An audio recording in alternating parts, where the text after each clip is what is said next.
रेगिस्तान, ये चोलिस्तान है। कभी सोचा था कि सहरा में चोलिस्तान के अंदर आपको ये खूबसूरती नज़र आए।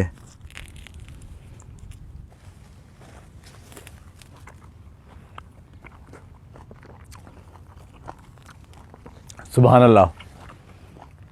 ये मट्टी जिसको सिर्फ़ और सिर्फ ये जहन में आता है कि यहाँ भूख होगी, नंग होगा, कभी बारिश होगी, थोड़ा पानी आएगा, जानवर यहाँ मरते होंगे, बच्चे यहाँ भूखे होंगे, गर्मी से मरते होंगे, वहाँ ये खूबसूरतियाँ, ये टेक्नोलॉजी है, ये पैशन है जो कि एक खुश्क सहरा को एक खूबसूरत हरा भरा बाग बना देता है। और वो भी किसी जंगली बूटियों से, कीकर से नहीं, फ्रूट से। टीले, झाड़ियाँ, कीकर, पानी की कमी, कहीं कभी कभी बारिश, नीचे कड़वा पानी, ऐसे ही ये लकोदक सहरा पड़ा हुआ है जिसको चोलिस्तान भी कहते हैं, रोही भी कहते हैं ख्वाजा गुलाम फरीद की। लेकिन जब इंसान सोच ले कि इस सहरा को आबाद करना है, 2000 एकड़ के ऊपर इस तरह का एक फार्म अगर मिल जाए और एक डेडिकेटेड पैशन, वो एक जनूनी किस्म के एक्सपीरियंस्ड एग्री साइंटिस्ट को एक टास्क दे, वो 3 साल के अंदर इस खूबसूरत नौजवान के तमतमाते गाल बता रहे हैं कि उसने कितना अच्छा काम किया और इसको ये नखलस्तान बना दिया।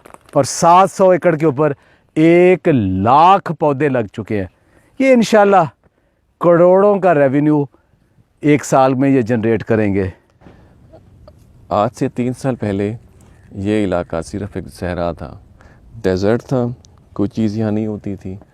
तो सहरा को जब आबाद करना होता है तो पहले उसकी ये कंडीशन होती है, तो ज़रूरी नहीं कि आपने उसको सारे का सारा लेवल करना है, लेकिन मेन जो बड़े बड़े टीले हैं वो लेवल करते हैं आप। लेवल करने के बाद फिर आप उसमें ड्रिप सेट करके और उसके बाद फिर उसमें आर्चर लगा देते हैं।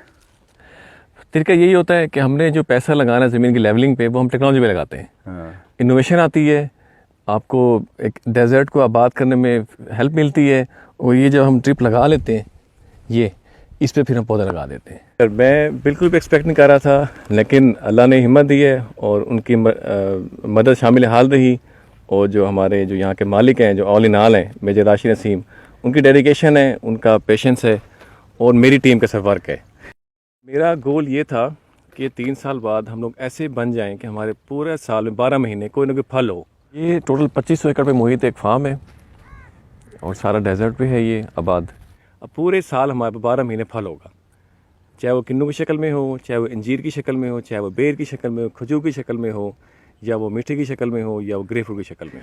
पानी हमारे पास नहरी पानी भी है हमारे पास और ज़मीनी पानी भी है। चूँकि हमारे पास पानी की कमी थी नहरी पानी की, तो हम लोगों ने फिर जो नई टेक्नोलॉजी है जिसको हम ड्रिप इरिगेशन कहते हैं, तो वो हमने यहाँ पे लगाया हुआ है।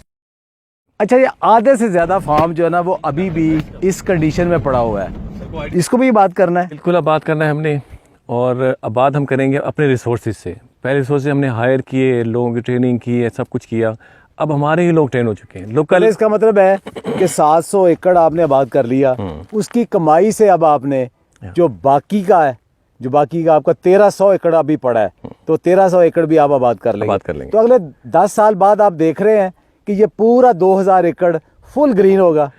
सर हम लोग, मैं देखता था ऑस्ट्रेलिया को, अमेरिका को, कैलिफोर्निया को कि उनके कॉर्पोरेट फार्म्स हैं, बड़ी बड़ी मशीनरी हैं, व्हाई नॉट पाकिस्तान?